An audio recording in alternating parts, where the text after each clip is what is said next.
சென்னையை சுற்றி நடைபெறும் நிகழ்வுகளின் தொகுப்பாக அமையும் நிகழ்ச்சி இது. மக்கள் வணக்கம், இது சன்னலுக்கு வெளியே.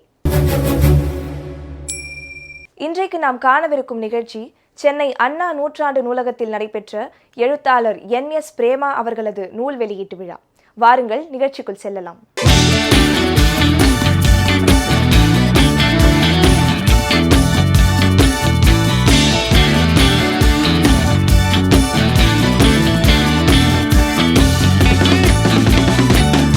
விழாவின் தொடக்கமாக எழுத்தாளர் மற்றும் திருச்சியின் முன்னாள் ஆணையருமான திருமதி NS பிரேமா அவர்கள் எழுதிய திருக்குறள் தெள்ளமுதம் என்ற நூலினை மேனாள் தலைமை செயலாளர் முனைவர் வே. இறையன்பு அவர்கள் வெளியிட கோ. பெரியண்ணன் உட்பட அறிஞர் பெருமக்கள் பெற்றுக்கொண்டனர்.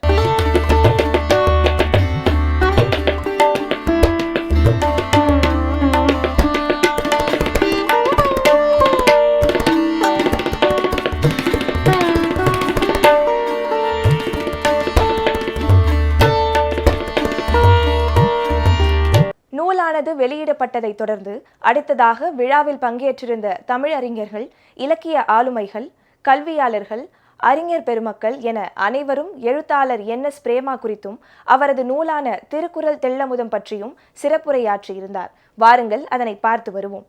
எழுத்தால் எழுவோம், எழுத்தாளர்களால் உயர்வோம். காரணம், எழுத்துத்தான், படைப்புத்தான் இந்த நாட்டை இனி சரிபடுத்தும், வளமைப்படுத்தும், உயர்வுபடுத்தும் என்பதற்கான சான்றுதான் இன்றைய நிகழ்ச்சியினுடைய வடிவமைப்பு. அத்தகைய ஒரு வடிவமைப்பை நிகழ்த்துவதற்கு மூல காரணமாக இருந்த எழுத்தாளர் இத்தனை நாள் அவர் தன்னுடைய அழைப்பிதழில் மேனாள் திருச்சி மாநகராட்சியினுடைய ஆணையாளர் என்று இருந்தார்.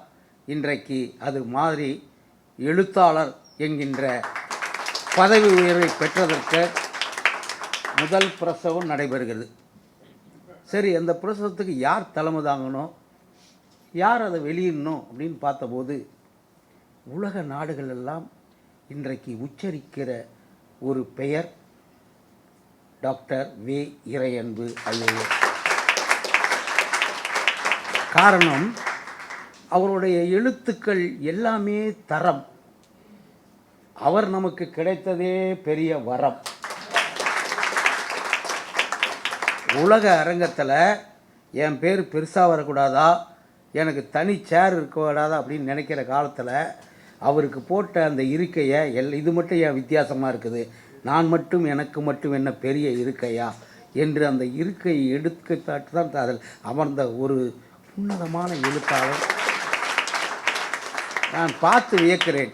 படைப்பாளர்கள் 2 முறை பிறக்கிறார்கள்.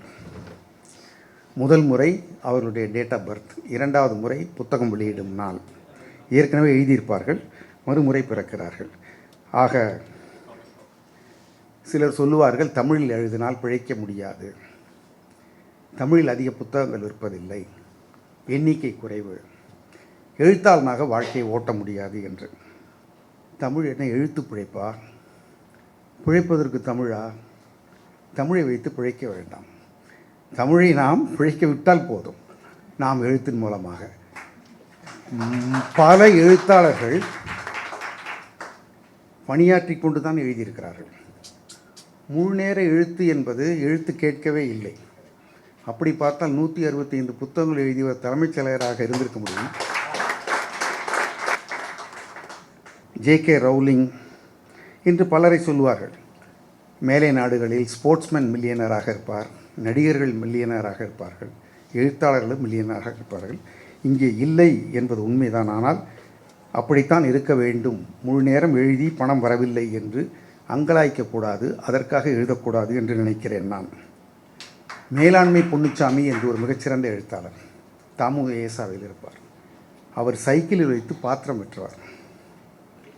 வீடு வீடாக சைக்கிளில் போய் பாத்திரம் பெற்றவர் மேலாண்மை பொன்னுசாமி. மிகச்சிறந்த படைப்புகளை கொடுத்தவர். அசோகமித்திரன் ஜெமினி ஸ்டூடியோவில் வேலை பார்த்தவர். JK கம்யூனிஸ்ட் கட்சியில் தொடக்கத்தில் எடுபிடி சிறுவனாக இருந்தவர். JK எழுதாதையா நாம் எழுதிவிடப் போகிறோம். சுஜாதா பணி ஓய்வு பெறுகிற வரை பாரத் எலக்ட்ரானிக்ஸில் வேலை செய்தார். சுஜாதா எத்தனை தொடர்கள். டஃபேல் வேலை செய்தவர் பாலகுமாரன். சங்க இலக்கியம் எழுதியவர்கள் யார் என்று பாருங்கள். எழுதியவர்கள் அரசர்கள், அமைச்சர்கள், புலவர்கள் மட்டுமில்லை, வணிகர்கள், எழுதாதவர்களே இல்லை.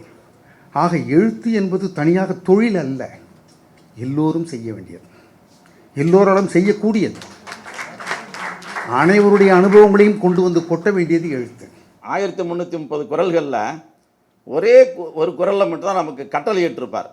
மற்ற எந்த குறளுமே அதில் கட்டளையாக இருக்காது. எது வேணா இருக்குங்க, எடுத்து பாருங்க. தெய்வத்தால் ஆகாது எனினும் முயற்சிதான் மெய்வருத்த கூலி தரும். அப்பா இது மாதிரி உலகத்தில் இருக்குது, நீ இது மாதிரி நடந்துக்கோ அப்படின்னு தான் எல்லாமே இருக்கும். ஆனால் நம்மளுக்கு கட்டளை இட்டது ஒன்றே ஒன்று தான்.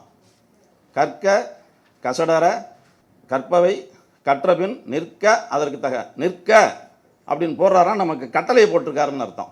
அதாவது எல்லாமே படிக்கணும்னு அர்த்தம். ஏன்னா மண்புழு மண்ணில் பிறக்குது, மண்ணை திங்குது, மண்ணிலேயே செத்து போகுது. ஆனால் நமக்கு மட்டும் தனி அறிவு. மண்புழுக்கு எந்த வாழ்க்கை வரலாறும் கிடையாது. அது 1920 பிறந்துச்சு, சுதந்திர போராட்டத்தில் கலந்துக்குச்சு, எம்எல்ஏ ஆனது, எம்பி ஆனதுன்னு எந்த மண்புழுவுக்கும் வரலாறு கிடையாது. ஆனால் மனிதனாகப்பட்டவனுக்கு கண்டிப்பாக வரலாற்றில் இடம் வேணும்னா அவர் கண்டிப்பாக ஏதாவது ஒருத்தராவது ஒரு புக்காவது எழுதணும், ஒரு கட்டுரையாவது எழுதணும், ஒரு கவிதையாவது எழுதணும்.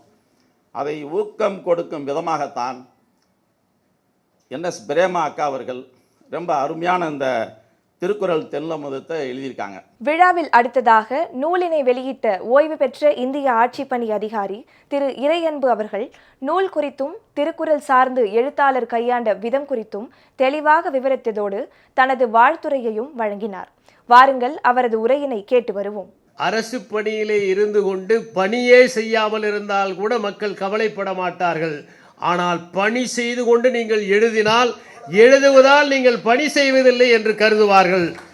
அதனால் அவர் அரசு பணி முடியும் வரை அமைதியாக இருந்துவிட்டு அதற்கு பிறகு இலக்கியங்களில் ஆர்வம் செலுத்தி பல்வேறு இடங்களுக்கு, கூட்டங்களுக்கு எல்லாம் சென்று எழுதவும் பேசவும் தன்னுடைய பணியை தொடர்ந்தார்.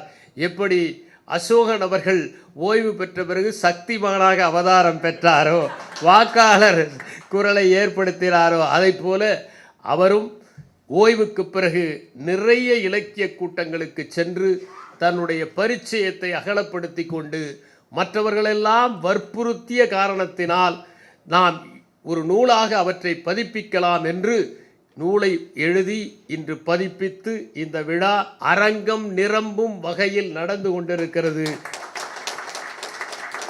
பல இலக்கியங்களிலிருந்து பாடல்களை பொறுக்கி பொறுக்கி இந்த நூலை அவர் உருவாக்கி இருக்கிறார். இதிலே அரிய கருத்துக்களை இலக்கியங்களிலிருந்து திரட்டி ஒரு நூலில் நாம் அனைத்தையும் அறிந்து கொள்ளுகின்ற வகையிலே அவர் கொடுத்திருக்கின்றார். மனத்துக்கண் மாசிலனாதல் அனைத்தரன் ஆகுல நீர பிற என்கின்ற அந்த குறளில் மனத்தை தூய்மையாக வைத்துக் கொள்வதற்கு என்ன வழிமுறைகள் என்பதை அவர் பட்டியலிட்டிருக்கின்றார். மனம் தூய்மையாக இருக்க வேண்டுமென்றால் மனத்தை உதிர்ப்பதுதான் ஒரே வழி. மனம் இருக்கிற வரை அதிலே அழுக்கு சேர்ந்து கொண்டுதான் இருக்கும். மனம் என்பதே சிந்தனைகளுடைய தொகுப்பு, கடந்த கால நினைவுகளின் தொகுப்பு.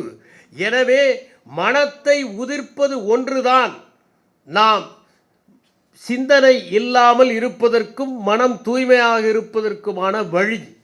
சிந்தனை இல்லாமல் இருப்பது என்பதை எப்படி செய்வது என்பதை அவர் கூறியிருக்கின்றார். மௌனம் என்பது சொற்கள் இல்லாத நிலை அல்ல, சிந்தனை இல்லாத நிலை, எண்ணமே இல்லாத நிலை.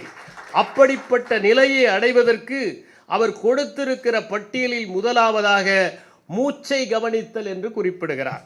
விபாசனா என்று புத்தர் கூறிய அந்த தியான முறைதான் மூச்சை கவனிப்பது. மூச்சை உள்ளே இழுக்கும் போதும் வெளியே விடுகிற போதும் உற்று கவனித்து கொண்டிருக்கிற போது ஒரு இடைவெளி சிந்தனையிலே ஏற்படும். அந்த இடைவெளியை அதிகரித்து கொண்டே போகிற போது ஒரு கட்டத்தில் சிந்தனையே இல்லாமல் இருக்கும். அதனால்தான் சுபூதி என்கின்ற ஒரு துறவி மௌனத்தையே உச்சரித்து கொண்டிருந்த போது மரங்களில் இருந்து ஓர் இலையுதிர் காலத்தில் மலர்கள் தோன்றி அவர் மீது பொழிந்தன. அவை வானத்திலிருந்து அசரீரி ஒன்று கேட்டது, உன்னுடைய மௌனத்தை போற்றிய சொற்பொழிவில் நாங்கள் மகிழ்ந்தோம் என்று அவர் சொன்னார். நான் எதுவுமே பேசவில்லையே என்றார். அப்போது அந்த அசரீரி சொன்னது, எதுவுமே சிந்திக்காமல் இருப்பதுதான் மௌனம் என்று. எனவே மௌனமாக இருப்பது, தன்னுடைய மூச்சுக்காற்றை வாசிக்கிற போது, அடுத்ததாக அவர் சொல்வது காட்சிப்படுத்துவது, நல்லவற்றை காட்சிப்படுத்துவது, உடல் உறுப்புகளில் சிலவற்றிற்கு அழுத்தம் கொடுப்பது, புன்னகை புரிவதும் ஒரு வகை, அடுத்ததாக சுய மனோவசியம் ஆகியவற்றையெல்லாம் அவர் அதிலே பட்டியலிட்டிருக்கின்றார். இந்த நூலிலே அவர் உருவகக் கதைகளையும் பயன்படுத்தி இருக்கிறார். மன்னன் ஒருவன் வேட்டைக்கு போகிற போது எளிய மனிதன் ஒருவனுடைய வீட்டிலே தங்குவது வழக்கம். அவன் தருகிற அந்த விருந்தை ரசித்து உண்பதும் அவருடைய மேன்மை. ஒரு நாள் நகரத்திற்கு செல்கின்ற கணவனிடம், மன்னருக்கு இந்த சர்க்கரை வள்ளி கிழங்குகளை கொண்டு போய் கொடு என்று மனைவி கொடுக்கிறாள். சர்க்கரை வள்ளி கிழங்கை போய் மன்னருக்கு கொடுப்பதா என்று எண்ணி அவன் அவற்றை கொடுக்க மனமில்லாமல் வழியிலே பசிக்கிற போது தானே உண்டு விட்டான். ஒன்றே ஒன்று மீதமிருந்தது. மன்னனை சந்திக்கிறான். எதுவும் கொடுக்காமல் சென்றால் மனைவி கோபித்துக் கொள்வாள் என்று அந்த ஒற்றை சர்க்கரை வள்ளி கிழங்கை கொடுக்கிறான். அதை பார்த்து மகிழ்ச்சி அடைந்த மன்னன் அவனுக்கு 1000 பொற்காசுகளை கொடுத்து அனுப்பி, இந்த சர்க்கரை வள்ளி கிழங்கை கொண்டு போய் நம்முடைய பேழையிலே வைத்துவிடு என்று கட்டளையிடுகிறார். இதை கவனித்த ஒரு செல்வந்தன், நாம் சாதாரண வள்ளிக்கிழங்குக்கே 1000 பொன் கிடைத்தால் விலையுயர்ந்த பரிசை கொண்டு போய் கொடுத்தால் எவ்வளவு கிடைக்கும் என்று உயர்ந்த ரக குதிரை ஒன்றை கொண்டு போய் மன்னனுக்கு அடுத்த நாள் கொடுக்கிறான். மன்னரோ அவனுடைய மனநிலையை உணர்ந்து விடுகிறார். எனவே அந்த குதிரையை வாங்கி கொண்டு அந்த சர்க்கரை வள்ளி கிழங்கை கொண்டு வர சொல்லி அவனுக்கு கொடுத்து விடுகிறார் என்கின்ற கதையை எழுதியிருக்கிறார். அடுத்ததாக அவர் கண்டனன் கற்பினுக்கணியை கண்களால் என்கின்ற கம்பருடைய பாடலை மேற்கோள் காட்டுகிறார். அனுமனை சொல்லின் செல்வர் என்று அழைப்பதற்கு இந்த பாடல் ஒன்றே போதும் என்று நான் கருதுகிறேன். ஒருவன் தேர்வு எழுதுகிறான், தேர்விலே அவன் வெற்றி பெறுகிறான். அவன் வெற்றி பெற்ற செய்தியை வேறு யாராவது ஒருவர் அவனிடம் ஓடி வந்து சொல்கிற போது, நீ எழுதிய தேர்வில் வெற்றி பெற்று விட்டாய் என்று சொல்லுகிற வரை கூட அவனுக்கு காத்திருக்க முடியாது. முதலில் வெற்றி என்று சொல்வான், பிறகு தேர்வில் என்று சொல்வான், இன்று முடிவு வெளியானது என்று சொல்வான். எனவே நான் சீதையை கண்டுவிட்டேன் என்று சொல்லும் வரை கூட ராமனால் காத்திருக்க முடியாது என்று கண்டனன். எப்படி கண்டாய்? கற்பினுக்கணியை, அவள் அப்படியேதான் இருக்கிறாள். அடுத்தது கண்களால் என்றால் கண்களால் காணாமல் மூக்காலா காண முடியும்? இல்லை, அவள் கண்களில் அந்த கற்பின் தகிப்பு தணல் தெரிந்தது. எனவே அவள் அப்படியே இருக்கிறாள் என்கின்ற பொருளில் கூறப்படுவது என்று பல பேர் சிலாகிப்பது உண்டு. பல சம்பவங்களை அவர் மேற்கோள் காட்டுகிறார். உதாரணமாக, பாலச்சந்தர் வாலியிடம் ஒரு பாடலை எழுதி வாங்குகிறார். 2வது பத்தியை சரியில்லை, இன்னும் நன்றாக எழுதலாம், முதல் பத்தி அளவுக்கு சிறப்பாக இல்லை என்று நாசூக்காக சொல்கிறார். 2வது பத்தியை அழகாக எழுதி கொடுக்கிறார் வாலி. இப்போது 2வது பல்லவி நன்றாக இருக்கிறது, முதல் இதை விட இது நன்றாக இருப்பதால் முதலாவதையும் மாற்றி கொடுத்தால் நன்றாக இருக்கும் என்று சொல்லி பாடலையே எழுதி மறுமுறை எழுதி நாசுக்காக வாங்கி விடுகிறார் பாலச்சந்தர். அப்போது வாலி சொல்லுகிறார், இதிலே பிள்ளையார் சொல்லி ஒன்றைத்தான் நீங்கள் மாற்றச் சொல்லவில்லை என்று. வாலியே பல முறை பேசியிருக்கிறார். தன்னுடைய வாழ்க்கையில் மிகப்பெரிய மாற்றத்தை ஏற்படுத்தி மனம் தொய்வுற்ற போது தற்கொலைக்கு போக வேண்டாம் என்று தடுத்தது ஒரு பாடல், மயக்கமா கலக்கமா என்கின்ற பாடல் என்று. அதனால்தான் கண்ணதாசனை பற்றி பொய்க்கால் குதிரையிலே வாலி எழுதுகிற போது, காட்டுக்குள் தேனீக்கள் கூட்டுக்குள் வைத்ததை பாட்டுக்குள் வைத்தவன் நீ என்று பாடியிருப்பார். அந்த பாடலை பற்றி பிரேமா அவர்கள் எழுதுகிற போது, ஒரு பேச்சு ஒருவரை உற்சாகப்படுத்தலாம், தொய்வுறச் செய்யலாம், தோல்வியுறச் செய்யலாம், தற்கொலை செய்யக்கூட தூண்டலாம் என்கிற கருத்தை பதிவு செய்திருக்கிறார். இந்த பக்தி இலக்கியங்கள் வருவதற்கு முன்னால் தமிழ் இலக்கியவாதிகள் அனைவரும் இருத்தலைத்தான் போற்றிக் கொண்டிருந்தார்கள். நீங்கள் சங்க இலக்கியங்களை படியுங்கள், அவற்றில் இருப்பவையெல்லாம் இருத்தலை பற்றிய குறிப்புகள். குறிஞ்சிப்பாட்டிலே 99 மலர்கள் இருக்கின்றன. அந்த 99 மலர்களும் கற்பனை மலர்கள் அல்ல. அவற்றை படத்தோடு உலகத்தமிழ் செம்மொழி மாநாட்டு மலரில் வெளியிட்டார்கள். எல்லாவற்றிற்கும் தாவர பெயரும் இருக்கிறது, புகைப்படங்களோடு வெளியிட்டார்கள். இன்று ஒரு தாவரையியல் படித்தவரை அழைத்தால் கூட 99 மலர்களின் பெயரை வரிசையாக சொல்ல முடியுமா என்று தெரியாது. அப்படி இயற்கையை நேசித்தவர்கள் அவர்கள். இளங்கோவடிகள் அதனால்தான் மழையை போற்றினார், ஞாயிறை போற்றினார், திங்களை போற்றினார் என்பதை நாம் புரிந்து கொள்ள வேண்டும். அந்த கருத்தையும் அவர் தெளிவுபடுத்துகிறார். நட்பின் மேன்மையை பற்றி சொல்லுகிறார். திருவள்ளுவர் நட்புக்காக 50 குறட்பாக்களை எழுதியிருக்கிறார். கூடா நட்பை பற்றி சொல்லுகிறார். யார் நண்பர்கள் என்று ஆராய வேண்டும் என்று சொல்லுகிறார். தீ நட்பை பற்றியும் சொல்லுகிறார். அதிலே ஒரு அற்புதமான குறளை அவர் சொல்லுகிறார். நீங்கள் நிறைய பேரை தெரிந்து வைத்திருக்கலாம், ஆனால் 4-5 பேர் தான் உங்களுடைய நண்பர்களாக இருக்க முடியும். யாராவது ஒருவர் எனக்கு 100 பேரை நண்பர்களாக வைத்திருக்கிறேன் என்றால் அவருக்கு ஒருவர் கூட நண்பர் இல்லை என்பது பொருள். ஏனென்றால் உண்மையிலேயே ஒருவர் நம்முடைய நண்பராக இருந்தால் அவர் நாம் அழுகிற போது அழுகிறவர்கள் அல்ல, அழுகை வராமல் காப்பாற்றுபவர்கள் என்பதை உணர வேண்டும். அவர் ஒரு குறட்பாவை மேற்கோள் காட்டுகிறார். ஆய்ந்தாய்ந்து கொல்லாதான் கேண்மை கடைமுறை தான் சாந்துயரம் தரும். ஆராயாமல் ஒரு நட்பு வைத்து விட்டால் அது மிகப்பெரிய தீமையிலே கொண்டு போய் விடும் என்கின்ற திருக்குறளையும் மேற்கோள் காட்டுகிறார். இப்படி பல இலக்கியங்களிலிருந்து திருக்குறள் சார்ந்த கருத்துக்களை எல்லாம் எடுத்து மிக நேர்த்தியாக இதை வடிவமைத்து முதல் நூலாக இருந்தாலும் எந்த இடத்திலும் செயற்கையாக எதையும் சேர்க்காமல் ஒரு சிறந்த தச்சு வேலை செய்பவர்கள் அற்புதமாக ஒரு தச்சு சாமானை செய்வதைப் போல ஒரு சிற்பி எந்த பாகமும் துருத்தி கொண்டு இல்லாமல் அந்த சிற்பத்தை செதுக்குவதைப் போலவும் ஓர் ஓவியத்தை வரைகிற போது அதிலே எந்த இடமும் தூக்கலாக இல்லாமல் வரைவதைப் போலவும் இந்த நூலை வடிவமைத்து அவர் வெளியிட்டிருக்கிறார். திருக்குறளில் இருந்து அவர் தொடங்கியிருக்கிறார். ஒரு எழுத்தாளர் அவர் வெளியிடுகிற முதல் நூலை 180 நூல்களின் ஆசிரியர் 40 மணித்துளிகள் 8 வினாடிகள் அந்த நூலை குறித்த உலகளாவிய கருத்துக்களை சொல்லி இந்த நூலை திறனாய்வு தருகிற போது இந்த நூல் தேசிய நூலாக ஆக்கப்படும் என்ற ஒரு மிகப்பெரிய எதிர்காலத்தை காட்டியிருக்கிறார் என்று சொன்னால் வாழ்க்கையில் இனி படைப்பாளர் பிரேமா அவர்கள் பெறுவதற்கு ஒன்றுமே இல்லை. இந்த ஒரு விழா போதும். அப்படிப்பட்ட ஒரு சிறப்புரையை யாரிடத்திலிருந்து, இறையன்பு ஐயா வாக்கிலிருந்து இந்த சிறப்பை பெறணும்னா, எவ்வளோ பெரிய புகழுரை பெறணும்னா, இறை அருள், தமிழ்த்தாயின் அருள் எவ்வளோ இருக்கணும். மிக அருமை. தற்காத்து தற்கொண்டான் பேணி தகை சான்ற சொற்காத்து சோர்விலாள் பெண் என்ற குறளுக்கு விளக்கம் பிரேமா அவர்கள்.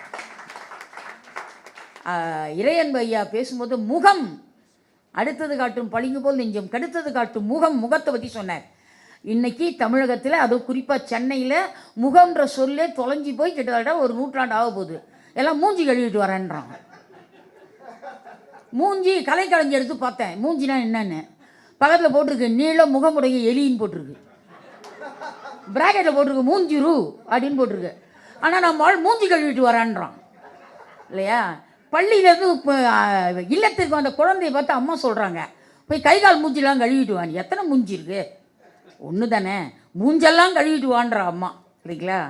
ஆக நான் சொன்னேன், என்னுடைய இணைப்புரையில் முதல்ல சொன்னேன், இறையன்பு ஐயா பேசிட்டு போகிற பொழுது, இந்த இடத்தை விட்டு நாம் வெளியே செல்கிற போது ஒரு 2 வார்த்தைனா நாளையிலேருந்து நாம் இதை பின்பற்ற வேண்டும் என்கிற ஒழுக்கத்துக்கு வருவோம் அப்படின்னு சொன்னேன். நாளையிலிருந்து இல்லை, இன்று இரவிலிருந்தே இறைவன் கொடுத்த இந்த அழகான முகத்தை முகம் என்று சொல்ல பழகுங்கள். மூஞ்சின்ற சொல்ல கொஞ்சம் தூக்கி வெளியே போடுங்க. அது வந்து ஏரியாக்கேற்ப மாறுது. அது அப்படியே திருநெல்வேலி போனால் மோரையை பாருன்றான் இல்லையா, மதுரை போனால் மோக்கட்டையை பாருன்றான். ஆக ஒரு ஒரு ஊருக்கு அது மூஞ்சி மாறினே வருது. மெட்ராஸ் வரும்போது தேஞ்சிச்சு மூஞ்சின்னு ஆயிடுச்சு அப்படி இல்லைங்களா? இந்த அளவுக்கு தமிழ் சொற்கள் தொலைந்து போன இன்றைக்கு நம்முடைய தமிழ் சமுதாயத்தில் ஒரு மாநகராட்சி ஆணையராக பணியாற்றிய ஒரு பெண்மை, அரசு பணியில் இருந்த எத்தனையோ அலுவல் துன்பங்கள் அதைகளெல்லாம் ஒதுக்கி வச்சுட்டு தமிழை சிந்தித்ததனுடைய விளைவு இன்றைக்கு ஓய்வு பெற்ற பிறகு மனமும் சிந்தனையும் ஓயாமல் இந்த அற்புத படைப்பை படைத்திருக்கிறார். அடுத்ததாக நூல் வெளியீட்டு விழாவின் நாயகியும் திருக்குறள் தெள்ளமுதம் நூலினை இயற்றியவருமான எழுத்தாளர் NS பிரேமா அவர்களின் ஏற்புரை இடம்பெறுகிறது. வாருங்கள், அவரது உரையினை கேட்டு வருவோம். இன்றைய நிகழ்ச்சி எனக்கு எதை காமிக்குதுன்னா, நான் பச்சையப்பன் பெண்கள் கல்லூரியில் நான் படிக்கும் பொழுது பச்சையப்பனுக்கு ஒரு மணிமண்டபம் நிறுவினாங்க. அந்த மணிமண்டபத்தை எனக்கு திறந்து வைக்க கூப்பிடும்போது எனக்கு அப்போ டைம் இல்லை. நான் ஆலந்தூரில் இருக்கும்போது கூப்பிட்டாங்க. நான் சிவகாசிக்கு மாறிட்டேம்மா. அங்கேருந்து படித்தவங்க IAS ஆஃபீஸர்லாம் இருக்காங்க, அவங்களையெல்லாம் கூட வச்சு திறந்துக்கங்கம்மா, எனக்காக காத்திருக்காதீங்க அப்படின்னு சொல்லும்போது என்னுடைய முதல்வரும் எனக்கு அறிவை ஊட்டிய பேராசிரியர் பெருமக்களும், இல்லைப்பா நீ என்னைக்கு திறக்கிறியோ அன்னைக்கு திறக்கிறோம் அப்படின்னு சொல்லிட்டு என்னை திறக்க வச்சதை நான் என்னோட நோபல் பிரைஸ் மாதிரி எல்லா கூட்டங்கள்லையும் சொல்லுவேன். அந்த மாதிரி இன்னைக்கு நம்முடைய மேனாள் தலைமைச் செயலாளர் என்னுடைய புத்தகத்தை வெளியிட்டதை இரண்டாவதாக இதை நான் நினச்சிக்கிற மாதிரி ஆச்சு. எனக்கெல்லாம் தமிழில் பேச தெரியாது, எழுத தெரியாது. கல்லூரிக்கு போயிருக்கும்போது கல்லூரி பேராசிரியர் முதல்ல தமிழ் பேராசிரியர் பாடம் நடத்தும்போது சித்தாந்தம்னா என்ன, வேதாந்தம்னா என்னன்னு கேட்குறாங்க. எல்லாரும் அமைதியாக இருக்காங்க. அப்போ தான் அவளூர் தொடர்கதை இந்த பாட்டு பாடிக்கிட்டே இருப்பாங்க. அதனால் தெளிவாக தெரிந்தால் சித்தாந்தம், அது தெரியாமல் போனால் வேதாந்தம் அப்படின்னு ஒரு பதிலை சொன்னேன் நான். அந்த பதிலை சொன்ன உடனே அந்த அம்மா பிடிச்சிக்கிருச்சு. நீ இந்த கட்டுரை போட்டு இந்த கல்லூரியில் நடக்குது, நீ இப்போ எனக்கு வீட்டிலலாம் எழுதி தரவங்கலாம் யாரும் இல்லை. நான் சைபர் வாங்கினாலும் என்னை திட்டுறவங்க யாரும் இல்லை. நான் 100க்கு 100 வாங்கினாலும் என்னை பாராட்டுறவங்க யாரும் இல்லை. அதெல்லாம் கிடையாது. போய் லைப்ரரிக்கு போ, படி அப்படின்னு ஒரு 2 முறை திருத்தி கொடுத்தாங்க. அதுக்கப்புறம் திருத்தியெல்லாம் கொடுக்க மாட்டேன், நீ ஏன் நல்லா தான் எழுதுற போ அப்படின்னு சொல்லிடுவாங்க. அந்த ஒரு ஊக்கம் அந்த கல்லூரி பேராசிரியர் அவங்கள இப்போவும் நினச்சிக்கிறேன். அவங்க திருமதி கோமதி சந்திரன் அப்படின்றவங்க பச்சைப்பன் கல்லூரியில் பெண்கள் கல்லூரி காஞ்சிபுரத்தில் இருக்கும்போது இதுதான் எனக்கு தமிழுக்கு எனக்கு பிள்ளையார் சொல்லி போட்டது.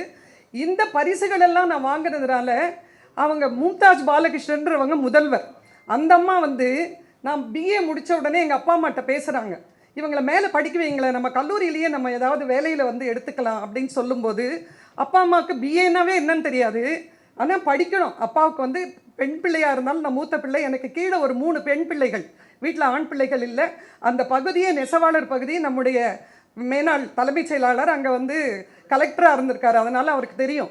5ஆம் கிளாஸ் படிக்கும்போதே அவங்கள நிறுத்தி போட்டால் அந்த பிள்ளைக்கு சோறு அதுவே சம்பாரிச்சுக்கும். அது ஒரு 10-12 வயசுக்கு மேலே ஒரு 12 வருஷம் ஒரு 18 வருஷம் ஆச்சுதுன்னா தானாக தறி போட்டு இன்னொரு ஆளுக்கு கூட கூலி கொடுக்குற மாதிரி ஆகிடும். யாரும் மேலே ரொம்ப படிக்க மாட்டாங்க. ஸ்கூல் ஃபைனல் வரைக்கும் படிக்கிறதே பெரிய விஷயம். நான் பேகை மாட்டிட்டு போனால் அந்த தெருவில் இது எங்கே போகுதோ அப்படி ரொம்ப நெகட்டிவாக பேசுவாங்க. ஆனால் அதையெல்லாம் மீறி அப்பா உன் மேலே நம்பிக்கை இருக்குமா, நீ படி, என்ன படிக்கணுமோ படின்னு சொன்னதுனால அந்த ஊரில் ஒரு கல்லூரி இருந்து அந்த ஊரில் BA எக்கனாமிக்ஸ் என்ற ஒரே ஒரு பட்டம் மட்டும் இருந்ததுனால நான் அதை படித்தேன். ஆனால் அந்த பிரின்சிபல் அம்மா எங்கள் அப்பா அம்மாட்ட கேட்டப்போ MA படிக்க வைங்க, எங்களுக்கு அதெல்லாம் தெரியாதுன்னா அவங்களுடைய வண்டியிலேயே கூட்டிகிட்டு என்னை எத்திராஜ் கல்லூரியில் சேர்த்து என்னை MA படிக்க வச்சாங்க. அந்த மாதிரி ஒரு ஃபைனான்ஷியல் அசிஸ்டன்ஸ் வீட்டில் இருந்து கொடுத்தாங்கன்னாலும் இதை பற்றி அப்பா அம்மாவுக்கு புரிதல் செஞ்சு என்னை மேல் படிப்பு படிக்க வச்சதுனால நானும் சமுதாயத்தில் அது வரைக்கும் எனக்கு என்ன இருக்குது என்னெல்லாம் தெரியாது. காஞ்சிபுரத்தில் வீட்டில் இருந்து போகும்போது சென்னைக்கு வந்த பிறகு தான் எனக்கு உலக நடப்பே தெரிஞ்சுது. இப்படியெல்லாம் பழகிட்டேன். அதுக்கப்புறம் யாரோ ஒருத்தர் TNPSC எழுதுகிறாங்கன்னு நான் அந்த பள்ளியில் படிக்கும்போது அவங்க எழுதுகிறாங்கன்றதுக்காக நானும் எழுதினேன். ஒன்றும் ப்ரிப்பரேஷன்லாம் தனியாக கிடையாது. ஆனால் பாஸ் ஆகிட்டேன். தலைமைச் செயலகத்தில் பணியாற்றி நானும் ஆணையராக வெளியில் பணியாற்ற ஆரம்பிச்சிட்டேன். வெளியில் ஆணையராக பணியாற்றின பிறகு தான் எப்படி கல்லூரிக்கு சென்னைக்கு வந்த பிறகு உலக அனுபவம் தெரிஞ்சதோ அது மாதிரி நான் ஆணையர் ஆன பிறகு தான் உலகத்தில் இருக்கிற என்னென்ன நடக்குது அப்படின்றது எனக்கு தெரிஞ்சுக்க முடிஞ்சது. தமிழ் ஆர்வம் இருந்தாலும் என்னால் பெருசாக படிக்க முடியல, பெருசாக எழுத முடியல. விழாக்களுக்கு கூப்பிட்டா கூட அன்னைக்கு நமக்கு முக்கிய விருந்தினர்கள் ஏதாவது முக்கிய பிரச்சனை வரும்னு ஒத்துக்க மாட்டேன். இப்போ ஓய்வு பெற்ற பிறகு என்னுடைய குழந்தைகள், அம்மா உனக்கு பிடிச்சதை நீங்கள் செய்யுங்கம்மா, உனக்கு தான் தமிழ் பிடிக்குமே அப்படின்ற போட்டு காமிச்ச அந்த கோடு அனைத்து கூட்டங்களுக்கும் சென்னையில் எனக்கு முடியும் போதெல்லாம் நான் போயிடுவேன். இந்த ஒரு வாய்ப்பு எனக்கு அளித்ததுக்காக நான் மாண்புமிகு தலைமைச் செயலர் அவர்களை மனமாற நன்றி கூறி அனைவருக்கும் வந்திருந்த அனைவருக்கும் என்னுடைய நன்றி மலர்களை சமர்ப்பித்து என்னுடைய கணவர் அவருக்கும் என்னுடைய நன்றியை தெரிவிக்கிறேன்.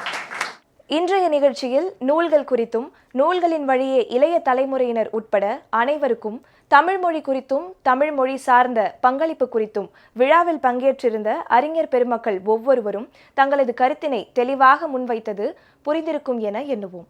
மீண்டும் இது போன்ற ஒரு அருமையான நிகழ்ச்சியில் சந்திப்போம். நன்றி, வணக்கம்.